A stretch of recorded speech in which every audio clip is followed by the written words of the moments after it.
Hey guys, my guest tonight, Mark Carlotto, is going to be talking about Atlantis and ancient civilizations. See you in about 5 minutes.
Grab your popcorn and snacks.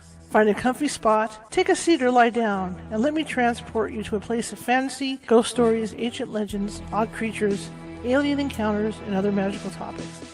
You may even decide to join the conversation. From faraway lands to your own backyard, with a small dash of pixie dust. Turn out the lights and open your minds. The journey is about to begin. Well, good evening, everybody. How's everybody feeling? I hope you said good. I'm feeling good, too. I got a lot done today. Getting closer every day. I'm going to do a countdown now. We're almost at that 12-day of Christmas thing, right? Coming in. It's getting closer. Anyway, my name is Charlotte. I'm going to be your host for the next hour. I'm also the owner of the California Haunts Paranormal Investigation Team, based out of Sacramento, California. We are 45 strong up and down the state of California, which means we can get to you. If you think you might have a paranormal issue going on, we can get to you. It might take us a couple hours, but we'll get there, always. You can find us on Facebook, Twitter, YouTube, TikTok, and Twitch. We're everywhere. Over on Facebook, we are California Haunts. Over on YouTube, we are California Haunts Paranormal Investigation Team. Over on TikTok, we are Cal Haunts, which is all lowercase. I'm also on Instagram. I am myself, and that's under Ghosty Gal, all lowercase. And we're over on Twitter at Cal Haunts. That's how you can find us. Anyway, I'm glad you're all here. And a quick reminder, if you're watching the show and you enjoy what you see tonight, and you're watching from Facebook, be sure to hit that follow button, and be sure to let everybody know about us, okay? If you're watching from YouTube, same thing. If you like what you see, be sure to hit the like and follow button. And also, well, not so much follow, but there's a little ghost in the bottom right-hand corner. See if I can point him out over here. There we go. I'm getting good at this now. He's just about right there. If you click on that, the subscribe button will come up. We've got 450 videos sitting over there that you can look at. I'm a journalist, so I like to vary my topics. So you can check them out. I think there's something over there for everybody. Tonight, we're going to do a really cool show. I love talking about Atlantis. I have a thing about Atlantis and ancient history. I'm a history buff, so I love that stuff. I also was looking through this gentleman's books, and he has a book on the face of on Mars. You know, what's going on with Mars. So maybe we'll get into a little bit of that tonight too. But pretty much it's going to be Atlantis and ancient civilizations, and he's got some really cool theories about that. So we're going to bring him in. His name is Mark Carlotto. And I'm going to bring him in, and let's get the show on the road.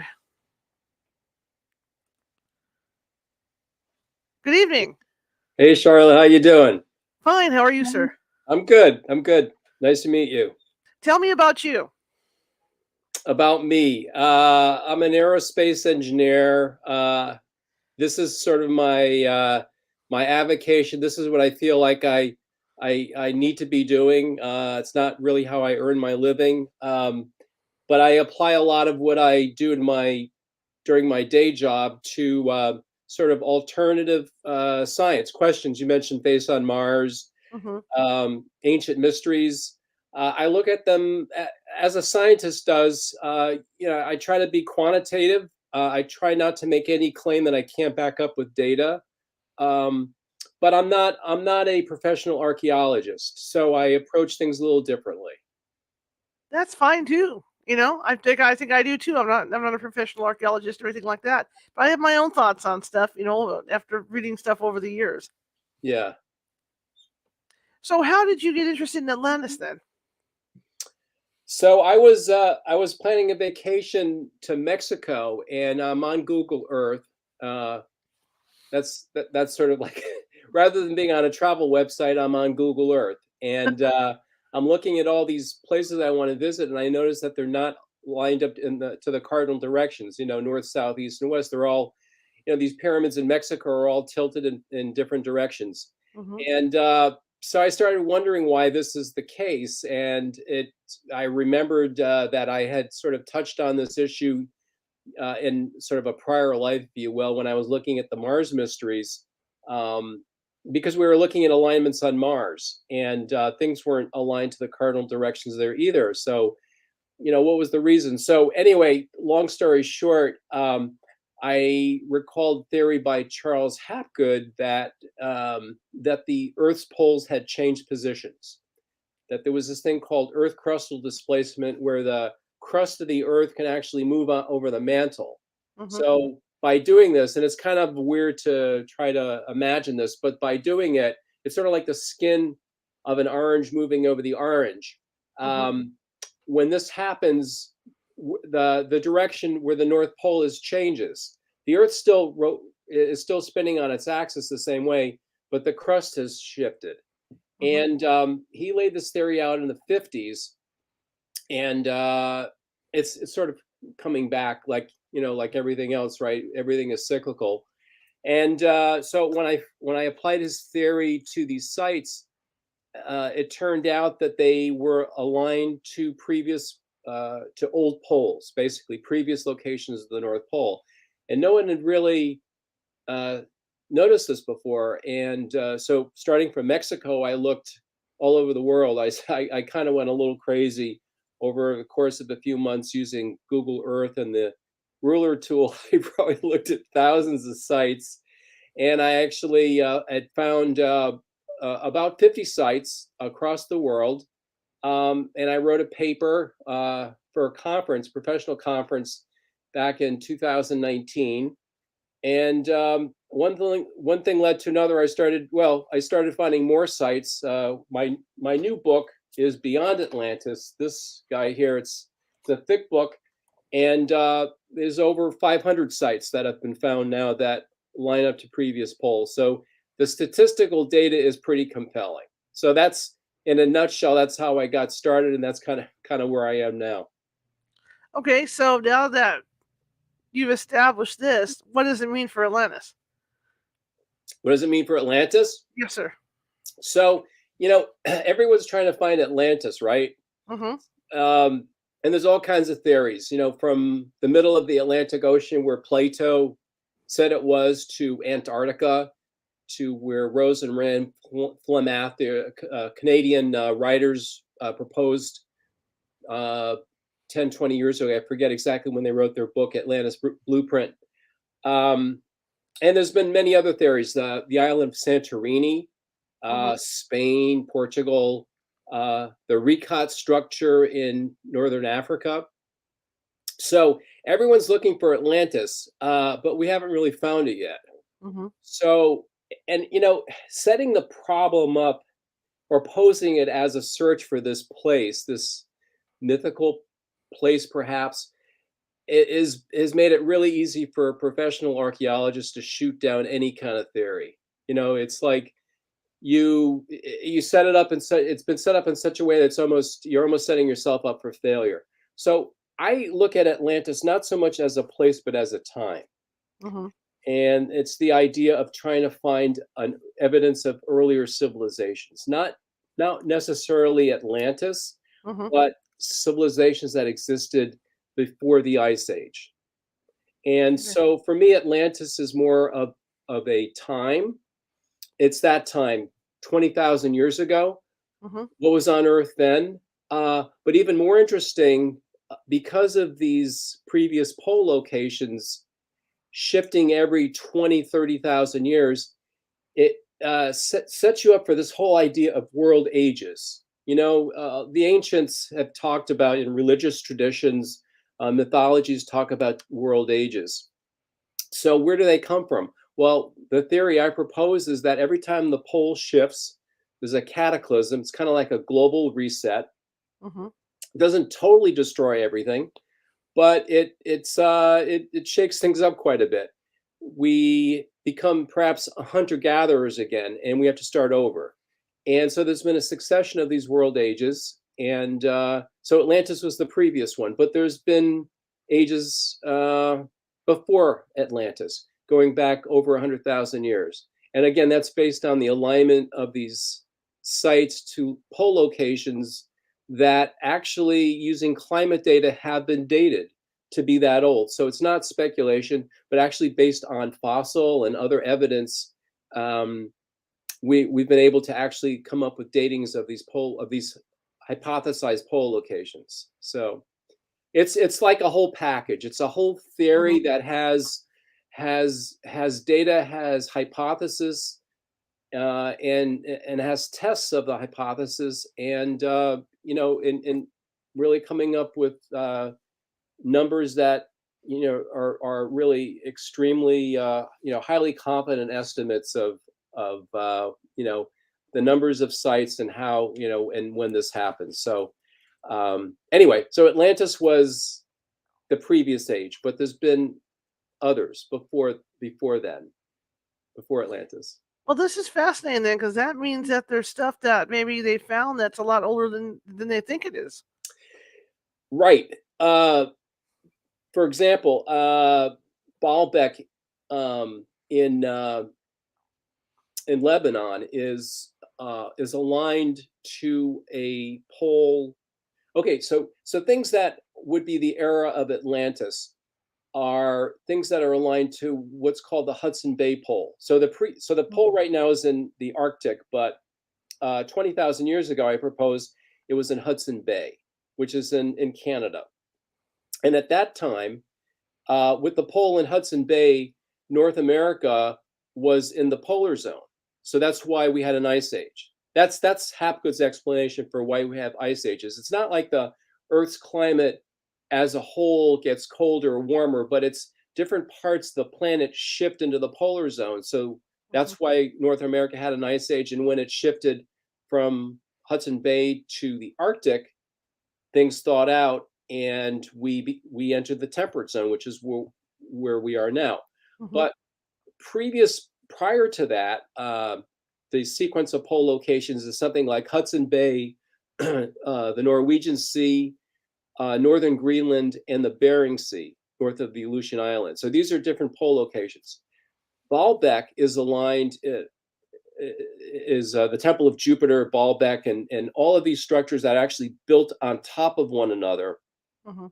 are aligned to the Greenland pole, which would have been the pole dated to be about 75,000 years ago. So that's not to say that the Temple of Jupiter, which we know the Romans built, is 75,000 years old. It's the idea is that it was built on something that was actually built on a succession of platforms that go back to the first one, which is built on the largest stones, stones that weigh up to Mhm. 1,000 tons. And the hypothesis is that these were quarried and put in place 75,000 years ago. And it's a similar argument for other sites. Again, there's hundreds of sites that fit this model that are described in the book. It's not just one or two. Mhm. I'm not cherry picking, and I do the statistical analysis, and I show just how significant these numbers are. But they're all over the world. There's hundreds of sites that follow this model. This is absolutely fascinating. And now, have you been able to show this data to scientists and get their opinion on it? Well, for the most part, the mainstream, it's crickets. Mhm. And the only time they get excited is when something gets really popular. I cite Graham Hancock's recently the Ancient Apocalypse series on Mhm. Netflix, and he's got a lot of basically he has the archaeological community demanding that Netflix label this series as fiction, Mhm. because it's getting close to the nerve, because when things are starting to get this popular, people are beginning to question the mainstream. Well, Right. and so and science doesn't like that. Science likes to create a paradigm, a box. This is what we Mhm. study. We're going to give you money to to do your research, and Mhm. everything is sort of laid out, and it evolves very slowly. But the history of science is really a series of revolutions when the paradigm is broken. Quantum mechanics is a great example. We thought that the universe was predictable, but then the physicists in the early 1900s found that there's this unpredictability in nature, and it was earth shattering. And Mhm. so science is just a series of revolutions. um, I have I have some emails. Some scientists have contacted me with ideas, but for the most part, the response has been pretty much just silence. Mhm. A lot of a lot of people have bought the books, and a lot of people have. If you go to beforeatlantis.com, my blog, there's a lot of comments, a lot of a lot of really thought-provoking ideas, but they're not coming from academia. They're coming Mhm. from people that are just interested, people like ourselves, Right. who look at this stuff and it's like the mainstream theories don't make sense. Hmm. There's got to be another way of looking at it. And they write to me and they say, yeah, it makes a lot of sense. But where do we go from here? I don't know. You know. The theories that you're proposing, though, that makes me think back to the disappearance of the dinosaurs too. Because if there was this big shift like that with the weather, that surely would have wiped them out. Well, so this is the thing now that what's popular in the scientific community is the idea of cataclysms brought on by cosmic events, like Mhm. asteroid Right, impacts. right. And so, that's the idea that a large body hit the Earth. The Chicxulub impact.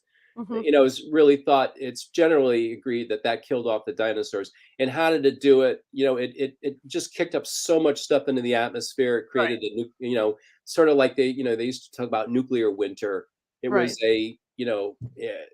was the sun was blocked out for so long, and so a similar theory now is proposed for what happened to the civilization that perished, the civilization from the last ice age. The current theory is that it was a similar impact, not as large, during what was called the Younger Dryas period, Mhm. where it was after the ice age and the Earth was starting to warm up again, or the polar regions were warming, and then all of a sudden we got cold again. And the theory or the hypothesis is that it was an impact that kicked up a lot of material and created a sort of another micro, winter event, and that killed off this civilization.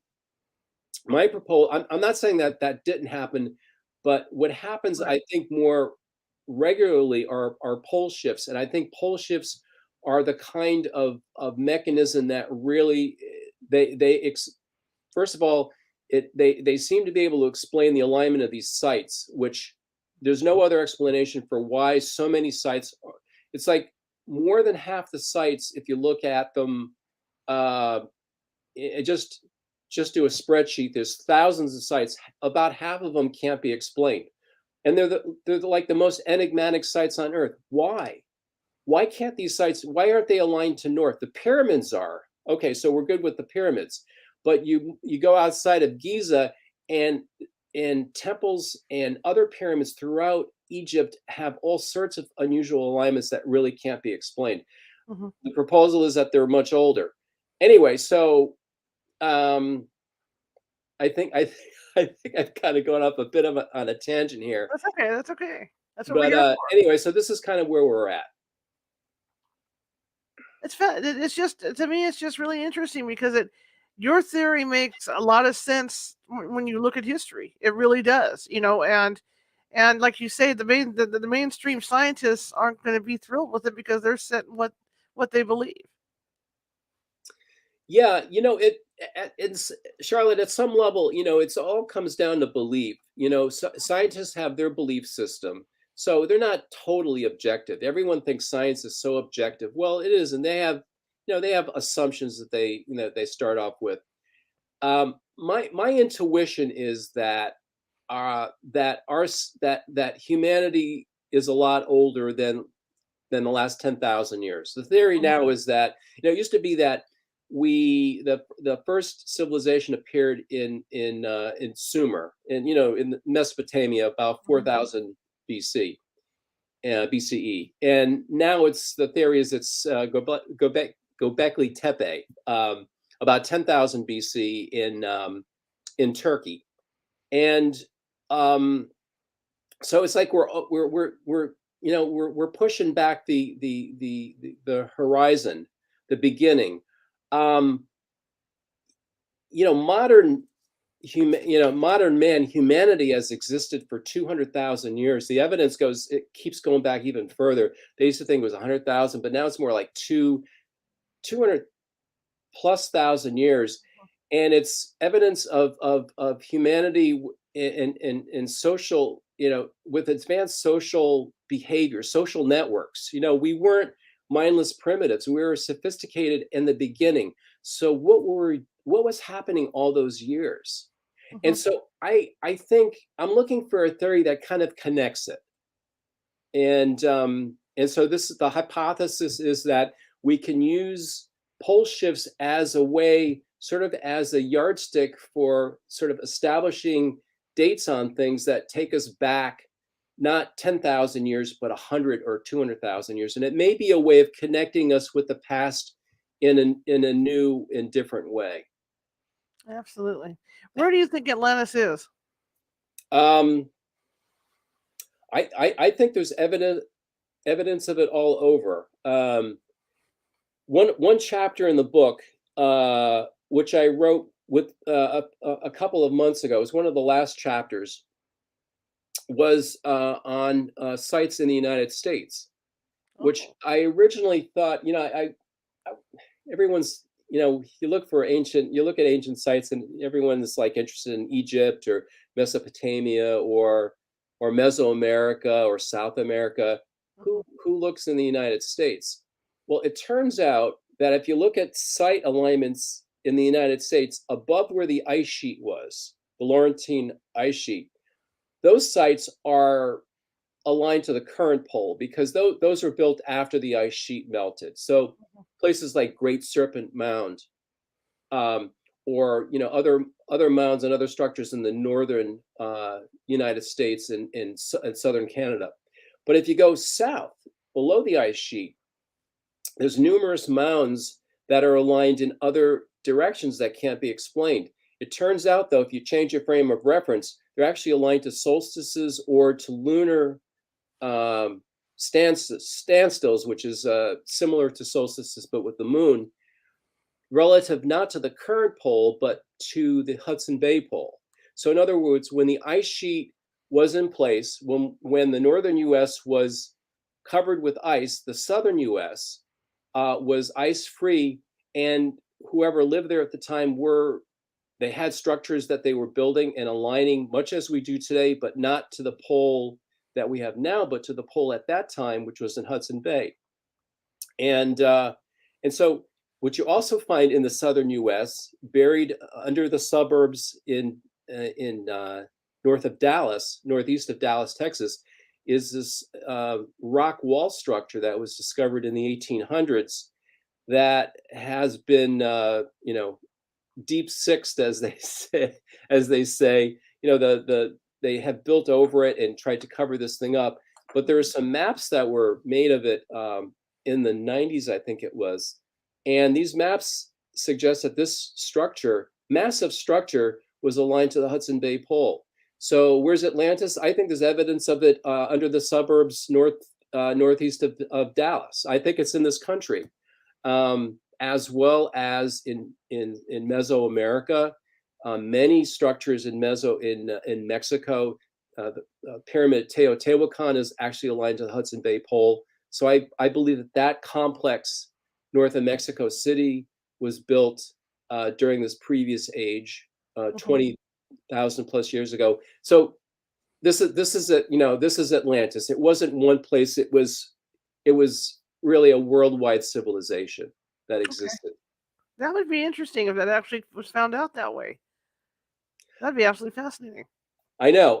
What's hard about this is that in order to prove this, you got to actually go deep, because the old stuff is deep, and most places don't want to go deep. There's a number of interesting structures in Egypt, the labyrinth in Harara, and the Egyptian government won't let any excavation be done. And it's like the really old things that would be worth digging up or going underneath, because it's really, you're looking to go underneath the visible foundations to what it was built over.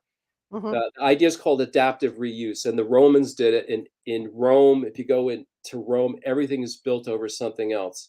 And so this is, and you actually find this in South America. You find structures built on top of older structures, and it's really a worldwide thing. So you want to get down below the earliest one to date that, and if you can do that, we might start getting some really interesting results. So that's, I think, where the science should go, but we'll see. Well, as suburbia as everything is in the United States, you ever think they're going to be able to do that? I mean, we could go out to a farmer's field and start digging way down, or out to where the cave areas are and stuff. But I mean, if we've got houses and housing tracts piled on top of that stuff, it's going to be kind of hard to get in there. I know it's I was I was cruising. I was looking at some stuff on the web, and I came across Elon Musk's website where he has, he's got all these companies, and one of the companies is the boring company where they can make tunnels. And it's like, wow, I'd love to drive one of these things around Egypt. You could be you could go deep, and you never know what you might find. I think I think it would be really speculative, probably low likelihood of return, really. But if someone had enough money and wanted to do something really cool, I think just starting to drill under some of these ancient sites to see what's really deep would be very interesting. No one's ever done anything like that before. Hmm. Hmm. I mean, the return on that investment could be amazing. Absolutely. And I know there's sites now and towns now, and I can remember the show. I used to watch this stuff on Discovery Plus and everything else, where they can actually prove that on the flooding, where it's up high enough, but yet there's fossilized fish up there, Yeah. and they can attribute to massive floods. Right, right. I mean, there's so the evidence of flooding and of cataclysms are worldwide, and the surface of the earth has been different. Hmm. I mean, we're not even talking necessarily, we all know hundreds of millions of years ago there was Pangea, we were one giant supercontinent, but I mean, even more recently, just looking at changes in the ice age, where I live north of Boston, and the landscape around here is covered with these erratic boulders, these boulders that were transported by the glaciers. Uh, you know, 20 plus thousand years ago, we're under 2 miles of ice. So it's like the planet changes, significantly, and I don't think our brains can comprehend that. And what I'm proposing is even more mind bending, not looking back 10,000 years, but looking 100,000 or 200,000 years. But Hmm. I think we have the tools. We certainly we have possibly these sites as evidence, possible evidence, and we certainly have the technology to dig down. And there's technology. You know what radiocarbon dating is. Right, right. But there's also something called optically stimulated luminescence dating, where you can actually date rocks the last time they were exposed to light, and it's been used to date stone structures here in New England, where I live, and to actually prove that some of them were built before the English arrived, so Hmm. pre-contact. Because there's a lot, some people believe, well, all these stone structures in New England were colonial, were built by the English. Hmm. They don't they're not willing to acknowledge the possibility that the native people built them. Hmm. So now the evidence, the tools are there to actually prove that. And so, it's a really cool time to be doing science, I think, because we have some really cool technologies that we can harness to push back some of our dates and expand our theories. Like, Well, a great example of that is America's Stonehenge. right, right, right. That, people say that's a disturbed site, and I'm sure they probably move things around, but I Hmm. mean but it's a I've been there a couple of times, and it obviously was obviously pre-colonial.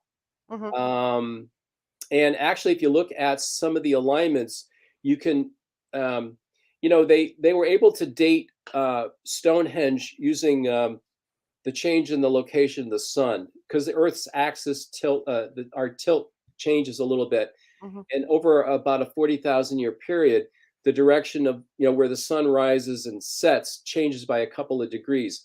And by looking at the difference between the alignments now, and then what they should be, you can actually date these sites. And America's Stonehenge does date back, to before colonial times. Hmm. And so, I mean, there are means of actually measuring these things, and unfortunately, to go back to 100,000 years, you need some other technologies. So, that's what we're talking about here. Right. Hopefully, being able to apply.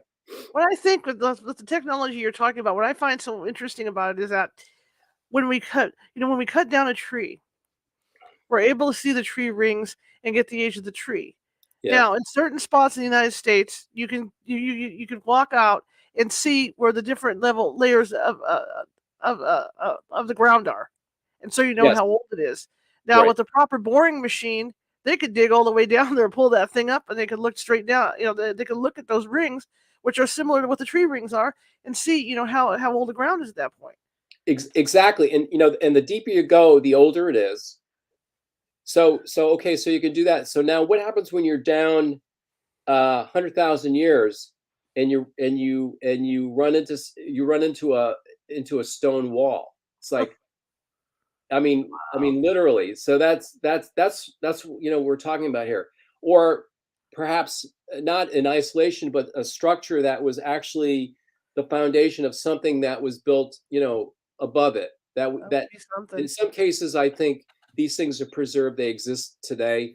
In other cases, they were destroyed. But the really interesting stuff is going to be deep, and I think ways of getting at it.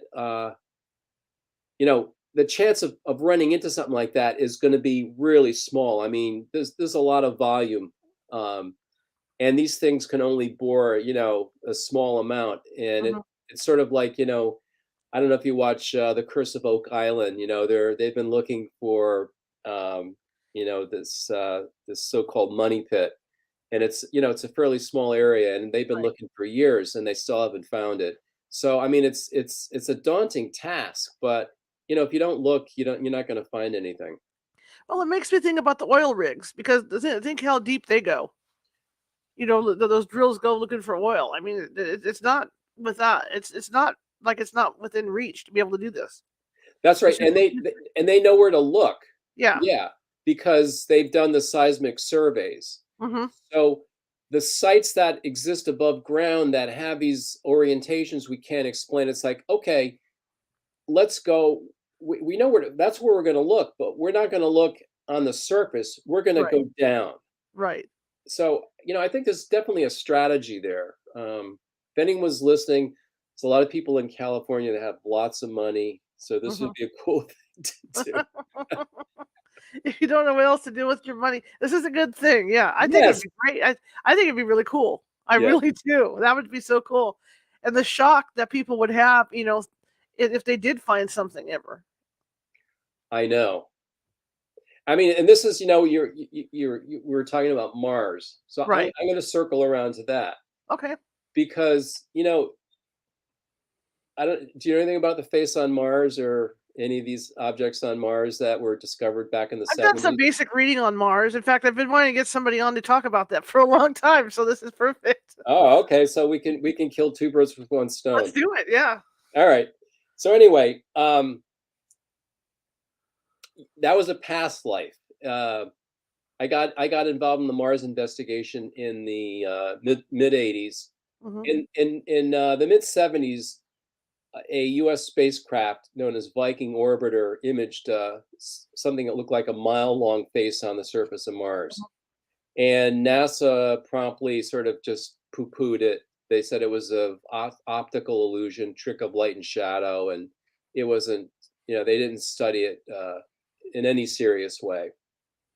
But then 10 years later, a group actually out of Berkeley, California, began looking into it. They were called the Independent Mars Investigation Group, and they recruited me because my background's in image processing, and so I did a lot of imaging work at this time, and I wrote a couple of papers, and I was studying it from the point of view of is this a natural or an artificial feature, and I Hmm. was trying to figure out ways of determining from an image whether something was artificial or natural, not just based on it looks natural, it looks artificial, but something more quantitative, Hmm. sort of like what you use to automatically like find to detect like military vehicles in an image. Sure. The military is interested in this stuff, so they have Right. technology for doing this. Right. Okay, so same idea. So you know, we did research back then, and I wrote a couple of papers, and I mean, we did a presentation at the National Press Club. We had national press, and we had a lot of interest in this stuff, but it never it got to the point where in 1996, I think it was NASA, or 1998, NASA sent up a follow-up probe. They weren't Mhm. actually able to get up there with a decent camera for quite some time to follow up. So by that time, there was a group at NASA that contacted us and said, you have some interesting data, so we're gonna take a look. And so we actually met with them, met with people at JPL as Mars Global Surveyor was going into orbit. And in the following weeks, they said they would be making an attempt, which they did. But the image they captured was sort of like something you might like a picture of yourself if you held a flashlight under your face. Mhm. It doesn't, it's like, okay, it's sort of face-like, but it doesn't really look like you. It's like a distortion. Well, it was just because that was just the way the sun was on that particular day. It was their first imaging opportunity. Because with satellite imaging, the sun can be almost anywhere, and you could be looking at it almost any different direction. So it could be weird. And it was Mhm. weird. And they put that up on the TV on the evening news, and it was like, yeah, this is the face on Mars. It's just a bunch of boulders. There's nothing, it's just it's totally natural. Right. And so that was it. Um, but all these years later, there's still a lot of interest, and a lot of people have said to me, scientists, geologists have said to me, hey, look, I think this is natural, but my God, it's such an incredibly symmetrical object. If you look Mhm. at a high resolution image of the face on Mars, the face itself is kind of beat up, but it's on this platform that's highly symmetrical. And so, um, tying this in with what we were talking about earlier, NASA's not going to, well, NASA will get to Mars, but through the technology that SpaceX is developing, Mhm. because Musk's goal is to create a human presence on Mars. I think it's based on transporting like 1 million tons of of of cargo there, and he's got the technology, the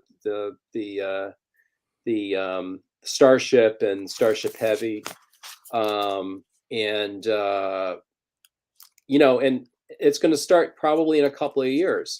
So I think he'll get there first, and I think he'll be in a position to go to Cydonia. That's the part of Mars where this is, and actually see for himself. He's a curious guy, and he obviously has all the money in the world. He can do, Mhm. and he's got these boring machines too. I think he should do some. I think he should dig some holes under some archaeological sites.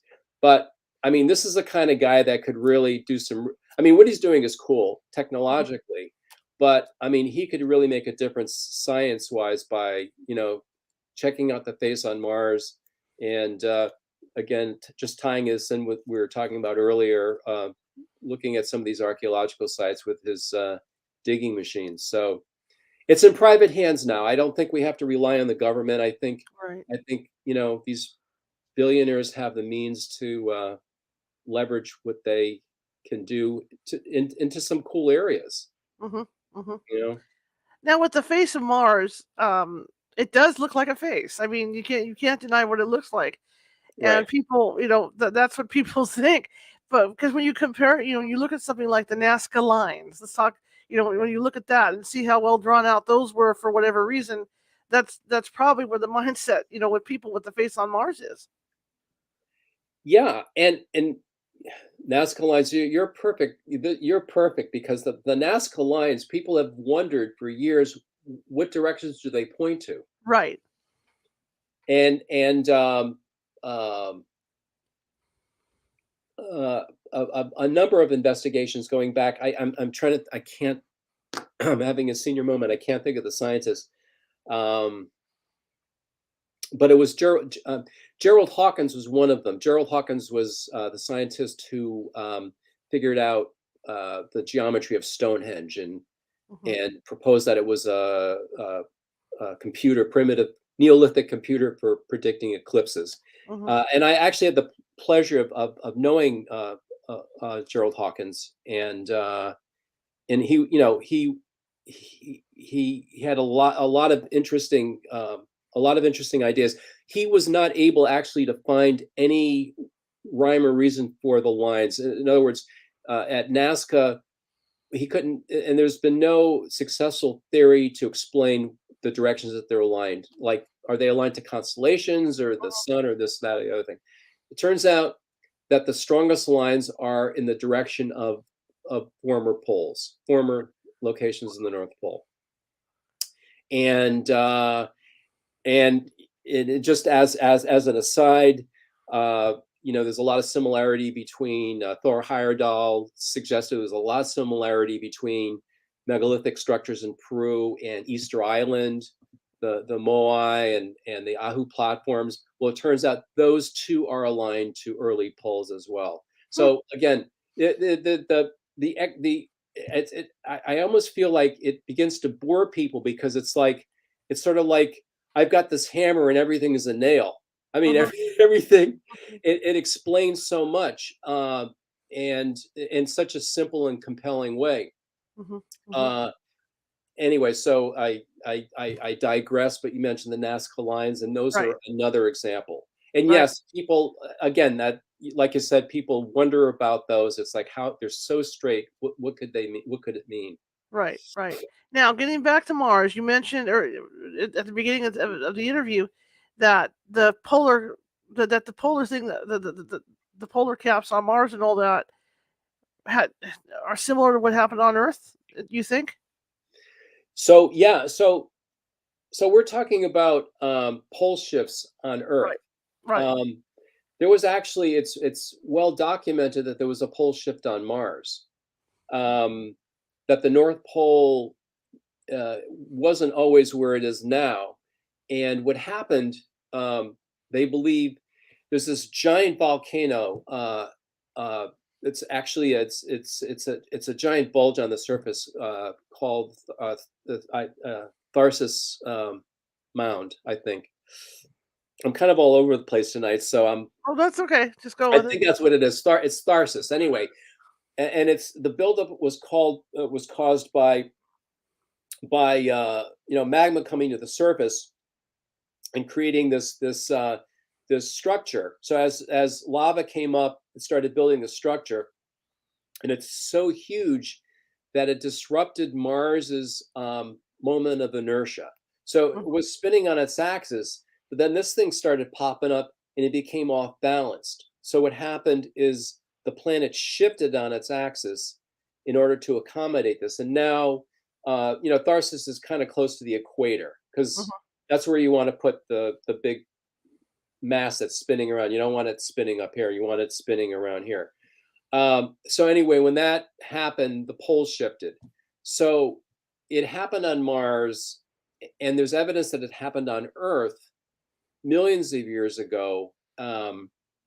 The proposal here is that it hasn't really stopped. It's still happening, but but the mechanisms are a little different, and it's actually the subject of the next book I'm working on, Mhm. which actually talks about how all this works. And because people have been asking me, okay, we see the sites, but when's the pole going to shift again? Is it, or when's the next cataclysm? Is it this year? Is it 100 years, 1,000? Is it 10,000 years? When's it going to be? And there's actually cycles you see in the pattern of Earth, just the amount of ice on the planet, the global sea levels, Mhm. and there's certain patterns that are, you know, they they've repeated and they likely will continue to repeat. Even with global warming, there's certain things that will happen based on just certain types of changes. And so it's, I think there's more chapters to be written, and I think more theories and more, a little bit more speculation maybe, Hmm. but we'll see. We'll see where it goes.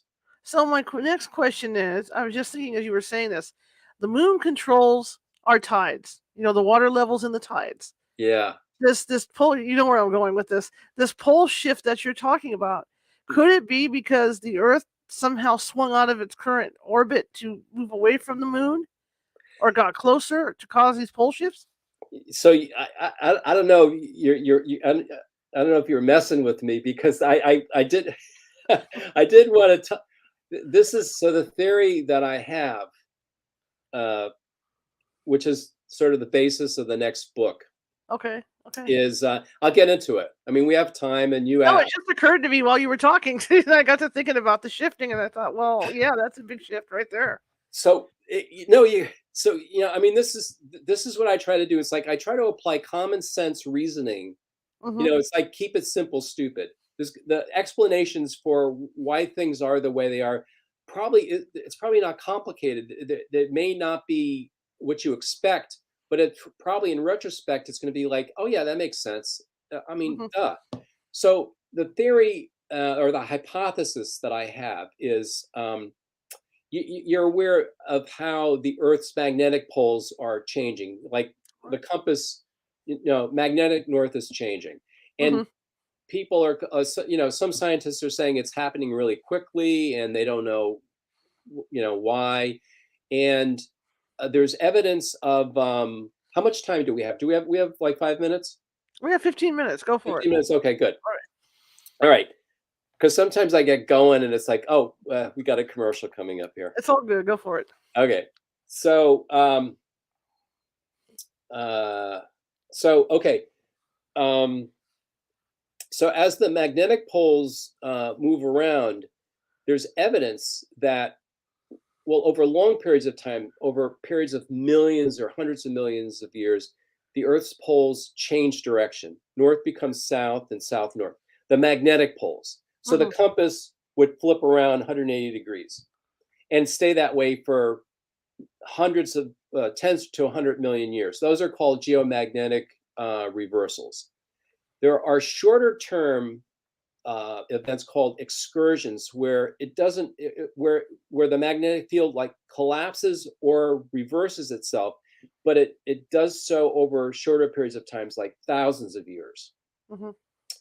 There's been, over the last 100,000 years, there's been like 4 of these, and they're correlated with volcanic eruptions on Earth. So after you have one of these magnetic excursions, you have like super volcanic eruptions. You have like a Toba eruption 75,000 years ago that causes mass extinctions. But there's been others. Hmm. The hypothesis is that what happens when the field collapses or reverses itself is that the crust becomes unlocked from the mantle. So it's like, geologists say there's no way this crust, how can the crust shift? It's like it's like Right. there's no evidence of it. But if if if the magnetic field reversed itself, the core field coming from the center of the Earth would be in a different direction than the magnetization of the crust, because the crust is magnetic, it's ferromagnetic. So in other words, the magnetic field of the crust lines up with that of the core now, so it's locked together. It's like north and south, poles uh, attracting each other. But if the core field reversed, then it would be north to north, and the crust would actually become, the term I use is unlocked. Hmm. It'd be less friction, so it could move more readily. Well, what could happen then? Well, you mentioned the moon. Hmm. The moon does quite a job moving water around. It's responsible for the tides. I mean, that's a massive amount of energy at work, um, moving all that water. Well, if the crust were free to move, why wouldn't the moon be able to move the crust? Now it's more massive. Right. It's probably orders of magnitude. I did the calculation. The mass of the water is of the ocean is one thing. I think the mass of the crust might be 10 or 100 times more than that. But Hmm. that said, if the crust became unlocked, and the moon is pulling a little bit at a time, a little bit at a time. It doesn't happen overnight. It starts to move. So the theory, the hypothesis, I keep saying theory, but the hypothesis at this point is that when the crust becomes unlocked, the moon starts to move the crust and shift it. And this could happen over a period of hundreds or maybe 1,000 years. So Mm-hmm. it's not a rapid event. It could be cataclysmic. I mean, I believe the volcanic eruptions and earthquakes and so forth that occur that are correlated may actually be caused by this. There's no proof that there's a causality, but there's evidence that they're correlated because they happen around the same time. That you have these geomagnetic events, the magnetic poles reverse, and then Mm-hmm. there's all these volcanic eruptions. So something's going on, and so that's when I think the pole shifts occur, and I think it's driven by the moon. What Mm-hmm. causes the geomagnetic reversals? I don't know. One theory, a lot of people believe it's the sun. So Mm-hmm. maybe it's the sun and moon kind of working together to keep hitting the reset button on Earth. I don't know. Absolutely fascinating. Does that So make sense? yeah, it makes sense. How long did it take you to come up with these hypotheses? Um, it doesn't actually take long to think of them Mm-hmm. because like when you get an idea, is that really, are you coming up with that, or is it coming from somewhere? Mm-hmm. I don't think that. I think creative thinking. I think any ideas we have, they're coming from somewhere else, and we're just sort of channeling them. So it's like you get this insight. It's like, oh, that's pretty cool. The hard thing is then, okay, how do I communicate this? How do I formalize it? How do I write it down? How do I come up with the mechanism to explain how it could work? And that's what takes that, or like in the case of all these archaeological sites, doing the research, going to all these different parts of the world, going to different sources and researching them. That takes hundreds, thousands of hours. The idea itself, it came to me while I was planning a vacation to go to Mexico, Right. and one thing led to another. Uh, so it happens quickly, but then you got to do the legwork. That takes a Right. long time. And speaking of legwork, now that you're, that you have these hypotheses, does it make you want to go visit ancient sites even more now? Um, yeah, I mean, I, I mean, it's I think harder to travel um, now than it was. Um, I a lot of people I know have been all over the world and are very well traveled. I've been to I've been to a good representative sample.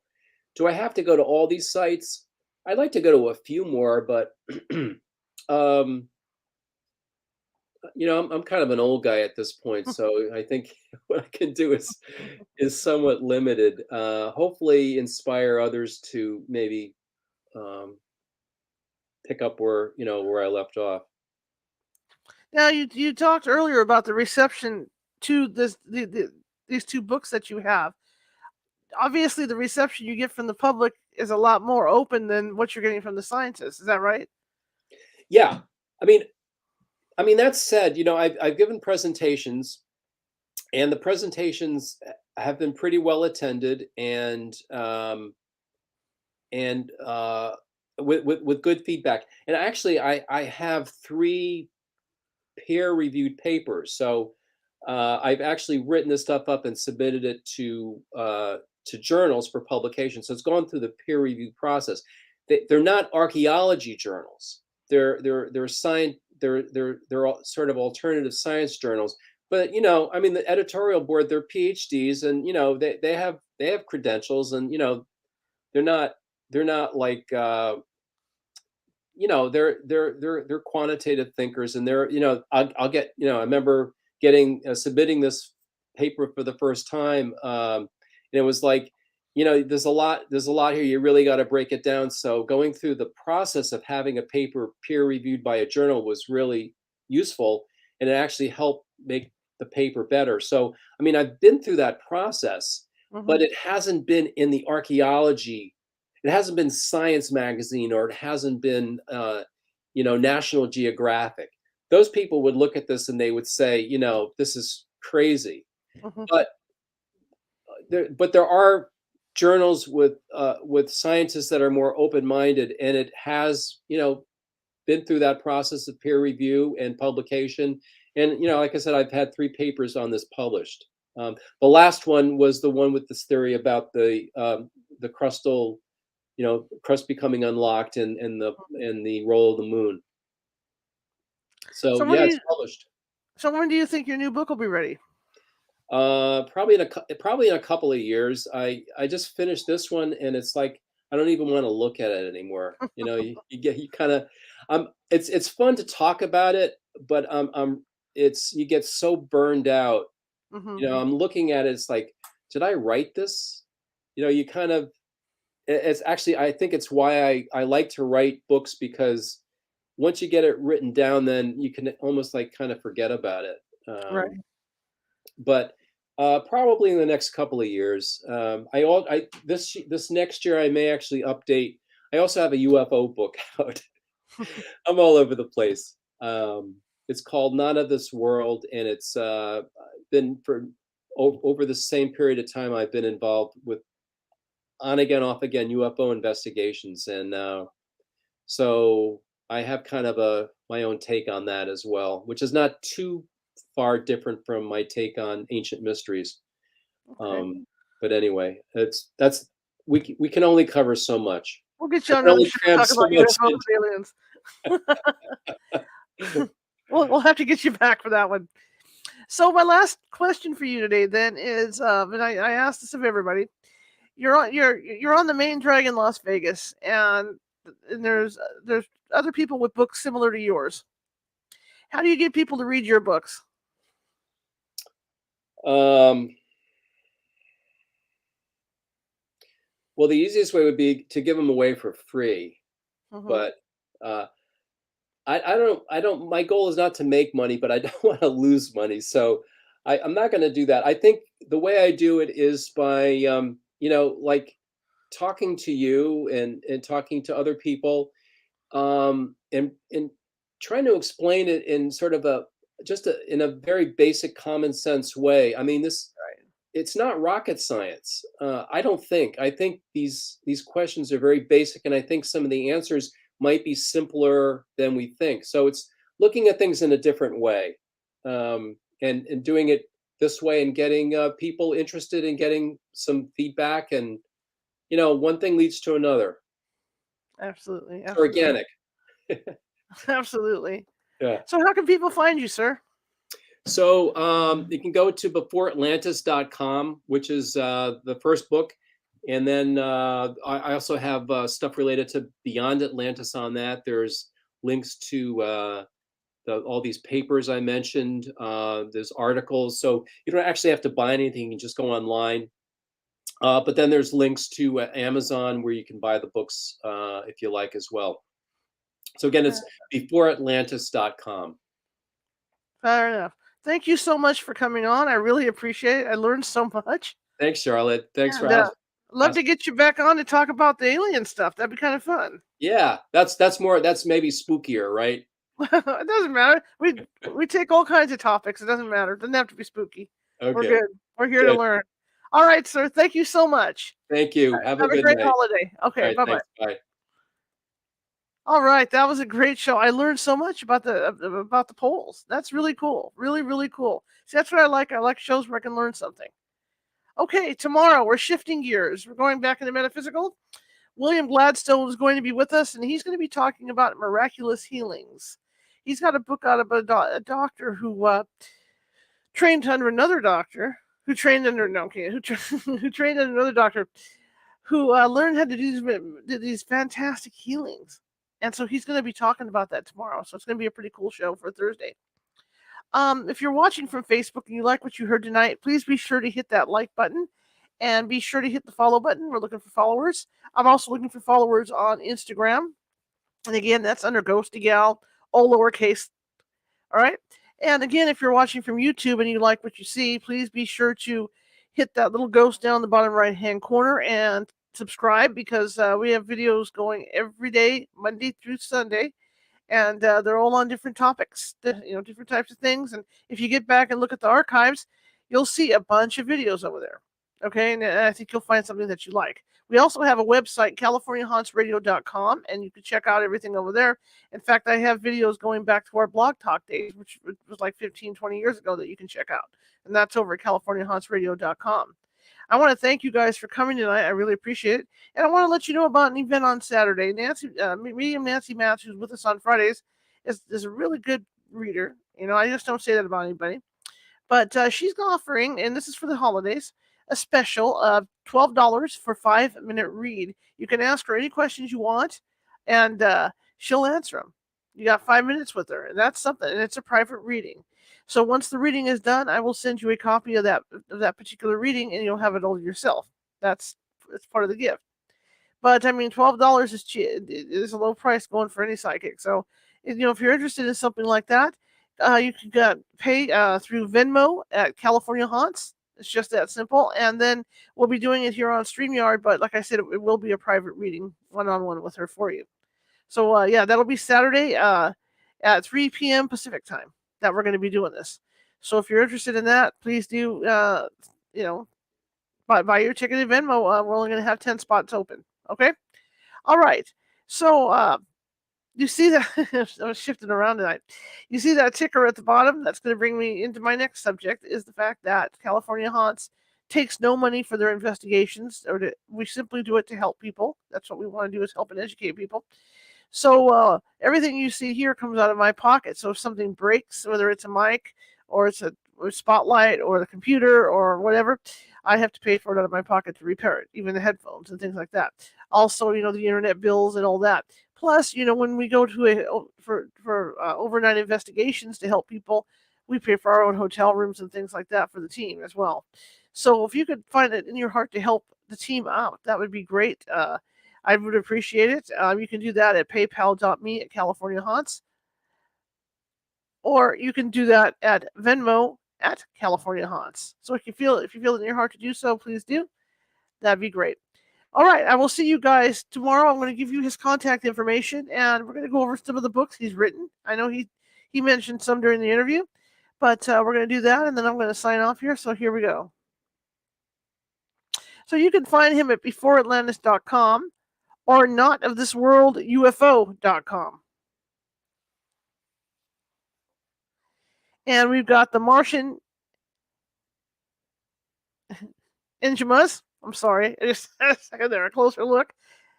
All right, and we've got Fairycraft, So Potent Art, Before Atlantis, Beyond Atlantis,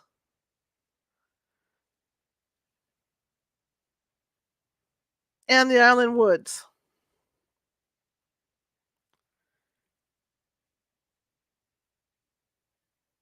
And of course, you can check those out at Amazon.com or his websites.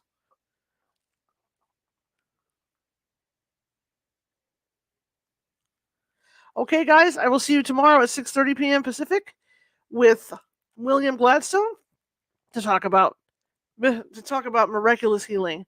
See you tomorrow.